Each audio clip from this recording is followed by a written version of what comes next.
तो सभी को मेरा नमस्कार।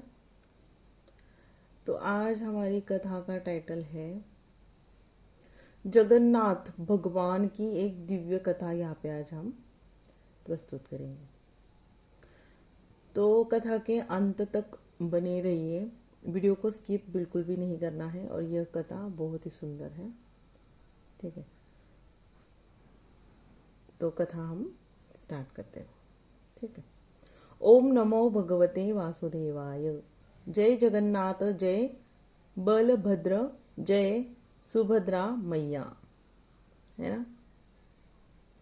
तो प्रस्तावना, यह कथा केवल एक मंदिर या मूर्ति की नहीं, यह कथा है करुणा, समानता, भक्ति और प्रेम की। जगन्नाथ भगवान जो स्वयं कहते हैं, मैं राजा नहीं, मैं भक्तों का सखा हूँ। है ना। तो देखो, आज हमें ना हमारे चैनल पे मतलब एक हद स्टोरी डबल हुई होगी, लेकिन ये जगन्नाथ भगवान की कथा हमारी ये पहली बार हम यहाँ पे प्रस्तुत कर रहे हैं, तो उनके बारे में पूरी जानकारी। तो नीलांचन धाम और नीलमाधव की कथा है ना, बहुत प्राचीन समय की बात है। उड़ीसा की पावन भूमि को नीलांचन कहा जाता था। घने जंगल, पर्वत और नदियों से घिरी इस भूमि में नीलमाधव नाम से भगवान विष्णु स्वयं प्रकट होकर पूजे जाते थे। है ना।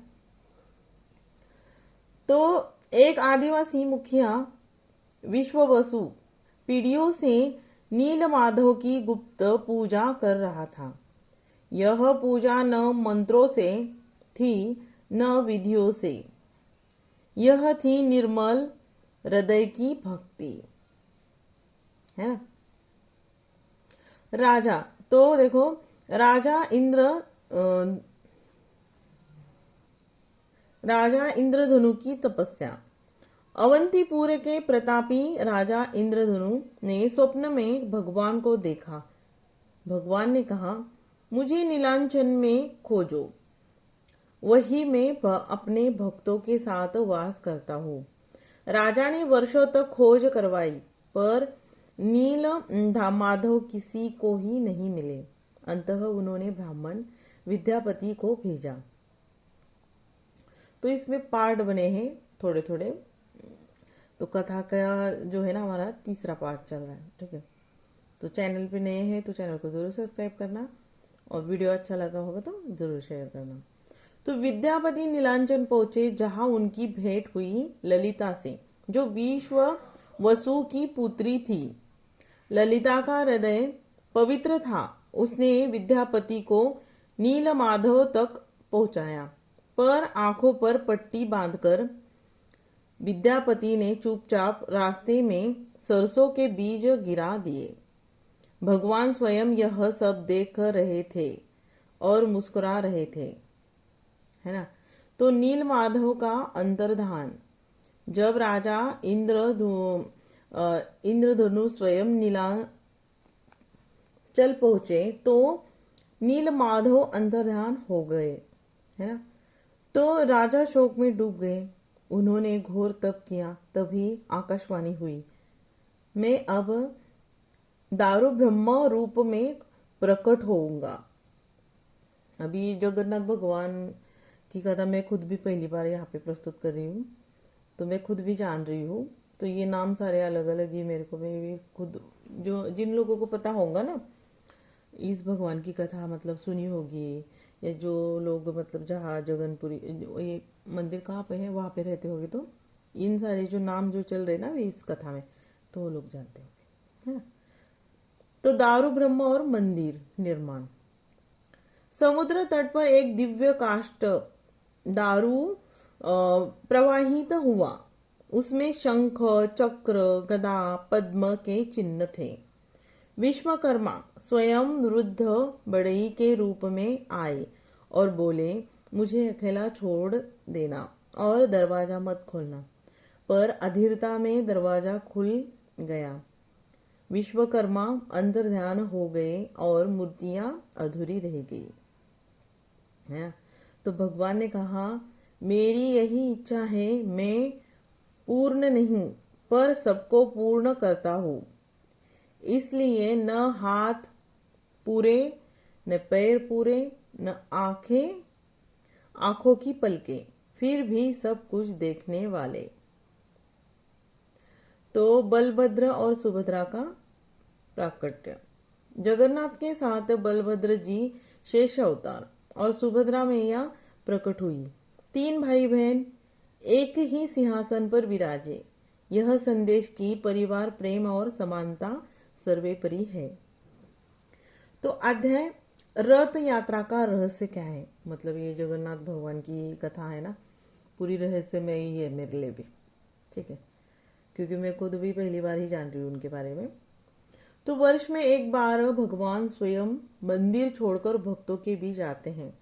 राजा स्वयं झाड़ू लगाता है, यह सिखाने के लिए कि भगवान के सामने सब समान है ना। रथ खींचने वाला हर हाथ भगवान के चरणों तक पहुंचता है। नेत्रोत्सव और नवकलेवर तो भगवान भी बीमार होते हैं, यह सिखाने के लिए कि वे हमारे जैसे हैं। नवकलेवर में इस चीज़ों के कुछ शायद नाम होंगे, जो लोग वहाँ के हैं ना उनको पता होगा। पुरानी देह त्याग नई देह ग्रहण करते हैं, यह सिखाने के लिए कि आत्मा अमर है।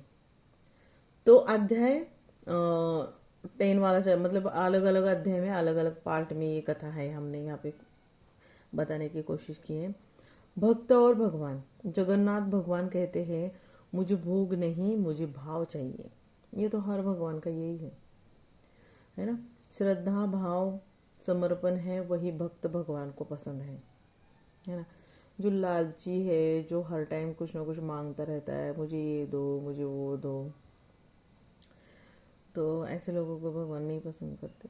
निस्वार्थ भक्ति, इसका और एक अर्थ है, निस्वार्थ भक्ति ही चाहिए, और ऐसा ही है, भगवान उन्हीं को सब कुछ बिना मांगे दे देते हैं, है ना। मतलब फल ये कर्म कर, आशा क्या बोलते हैं, फल की चिंता मत कर तुम, है ना।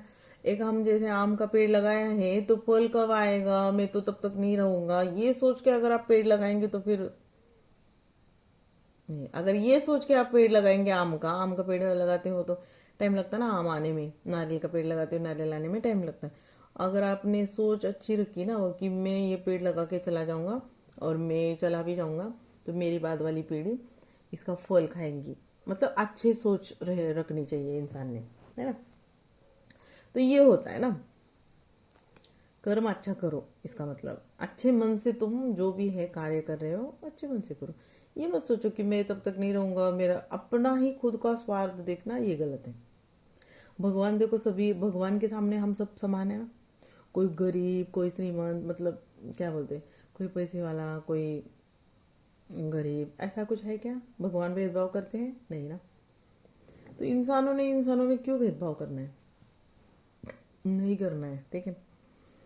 राजा का रंक बन गया, है ना। राजा कब भिखारी बना पता नहीं चला है। घमंड करने से कोई क्या बन जाए कोई पता नहीं है, इसलिए किसी ने भी ज़्यादा इतना ये नहीं करना चाहिए, लेकिन लोग बराबर करने की कोशिश करते हैं। तो जगन्नाथ भगवान कहते हैं, मुझे भोग नहीं, मुझे भाव चाहिए, चाहे वो सबरी का बेर हो या विदुर का साग हो, आदिवासी की भक्ति हो, भगवान सब स्वीकार करते हैं। उपसंहार, जो टूटे मन से आए, खाली हाथ आए, रोते हुए आए, जगन्नाथ उन्हें भरा हुआ हृदय देकर लौटाते हैं। जगन्नाथ स्वामी नयन पथगामी भवतु में। जय जगन्नाथ, जय बलभद्र, जय सुभद्रा मैया। तो ये कहानी के जो मेन कैरेक्टर है इनके सभी, मतलब लास्ट में जो हमने 3 बोले ना, अभी मैंने खुद भी मतलब ये कथा यहाँ पे फर्स्ट टाइम शेयर की ना, तो मैंने खुद भी जाना, मेरे लिए भी नया ही है ये कथा।